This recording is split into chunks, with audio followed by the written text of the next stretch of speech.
欢迎回来，来关心国际消息。美国纽约在暴风雪过后，民众出行还是大受影响。除了有数千架次的航班被取消和延误，在曼哈顿中国城还一连发生了有好几起行人被砸伤的事故。美国东北部现在还是非常的寒冷，平均气温都在摄氏-10°C以下。刚刚过去的暴雪呢，除了给纽约人带来了出行的不便，也给路边的行人造成了潜伏的危险。就在今天，已经有一名男子在曼哈顿中城被从天而落的冰瘤子砸成重伤，一位女士被从天而落的铁管子砸到。那么现在已经有曼哈顿的业主呢，在建筑物前放上了指示牌，提醒行人注意头上的安全。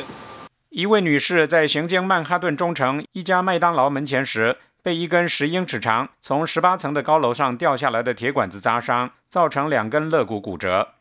无独有偶，同一天下午，一名男子在行经曼哈顿5大道和6大道之间的48街时，被掉下来的冰瘤子砸到受伤，也被送医治疗，所幸并无严重伤情。I suggest you watch where you're walking and try to be aware of your surroundings. As you're walking, try to keep your eyes up somewhat and just be aware of your surroundings. 我觉得雪很滑，可以加止滑垫，然后可以戴帽子。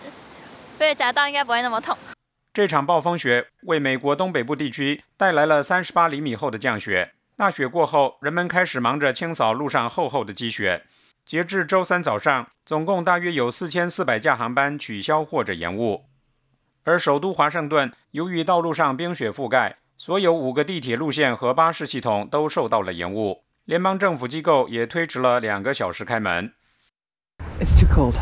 It's way too cold.I hate winter. I really do. I was putting on all this stuff, and I mean, most of the people that I know are just staying home.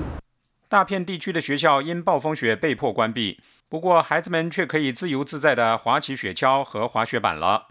美国国家气象局预计，纽约地区将大面积出现摄氏-12度的低温，而这样的寒冬天气还将持续好几天。新唐人记者李大宇、韦清一综合报道。